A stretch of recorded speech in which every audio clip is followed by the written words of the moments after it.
السلام علیکم ورحمۃ اللہ وبرکاتہ۔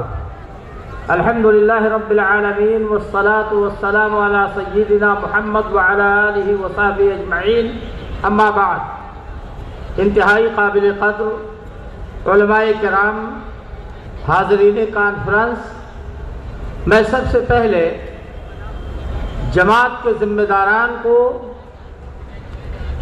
دل کی اتھاہ گہرائیوں سے مبارکباد دیتا ہوں کہ انہوں نے آج جب انسانیت سسک رہی ہے، ایسے موقع پر اتنی عظیم الشان کانفرنس منعقد کی۔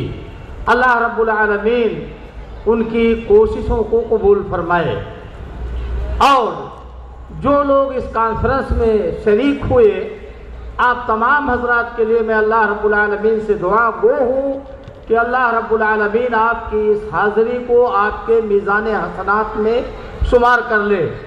میرے بھائیو، آج یہاں مجھے بولنے کے لیے جو دعوت دی گئی ہے یا حکم دیا گیا ہے، وہ اس ٹاپک پہ بولنا تھا کہ قوانین کی، ملک کے سنویدھان کی پاسداری کرنے کا ہمیں کتنا حکم ہے، اسلام اور ملکی قوانین کی پاسداری۔ وقت چونکہ بے انتہا کم ہے، مجھے اس بات کا احساس ہے کہ ہمارے بڑے بڑے علماء کرام موجود ہیں، اس لیے میں 5 نہیں 4 ہی منٹ میں انشاءاللہ اپنی بات ختم کر دوں گا۔ اللہ رب العالمین نے ارشاد فرمایا، اطیعوا اللہ و اطیعوا الرسول و اولی الامر منکم۔ اللہ کی اطاعت کرو، رسول صلی اللہ علیہ وسلم کی اطاعت کرو، اور اپنے ذمہ داروں کو، اپنے حکمرانوں، اپنے سلاطین، اپنے امراء کی اطاعت کرو، ان کا کہا مانو، ان کے بنائے ہوئے قانون پر چلو۔ اور اللہ کے رسول صلی اللہ علیہ وسلم کی اس بارے میں بے شمار حدیث ہے۔ ایک حدیث میں آپ کے سامنے پڑھ دوں کہ اللہ کے نبی صلی اللہ علیہ وسلم نے ارشاد فرمایا کہ انتہائی حقیر قسم کا انسان بھی اگر تمہارا حکمراں بنا دیا جائے تو اس کی بھی فرما برداری کرو۔ اور جب کسی صحابی نے کہا اللہ کے نبی صلی اللہ علیہ وسلم یہ حکمراں ظالم ہوتے ہیں، ہمارا حق ہمیں نہیں دیتے، تو آپ نے کہا کہ تمہارے اوپر جو حق ہے اسے ادا کرو، اور تمہارا جو حق ان کے اوپر ہے اسے اللہ سے مانگ لو۔ میرے بھائیو، یہ ایک چھوٹا سا واقعہ سنا کر کے میں اپنی بات ختم کر دیتا ہوں۔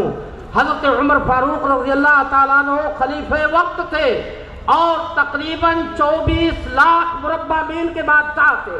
اگر اصطلاح صحیح ہے تو ان کا مرڈر ہو جاتا ہے، ان کو قتل کر دیا جاتا ہے۔ قتل کرنے والا ایک نصرانی غیر مسلم انسان ہوتا ہے۔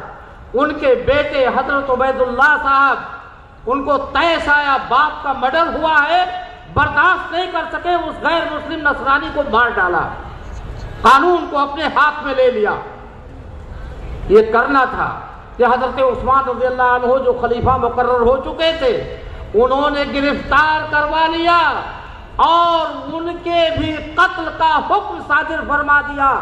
ابھی باپ مارا گیا ہے خلیفہ وقت، اور ایک آدھ دن کے اندر اندر بیٹے کی بھی موت کا فیصلہ سنا دیا گیا کہ اس کو بھی مار ڈالو، کیونکہ اس نے ملک کے قانون کو، جس کو نافذ کرنا حکومت کا کام ہے، اپنے ہاتھ سے اس نے کیوں نافذ کیا۔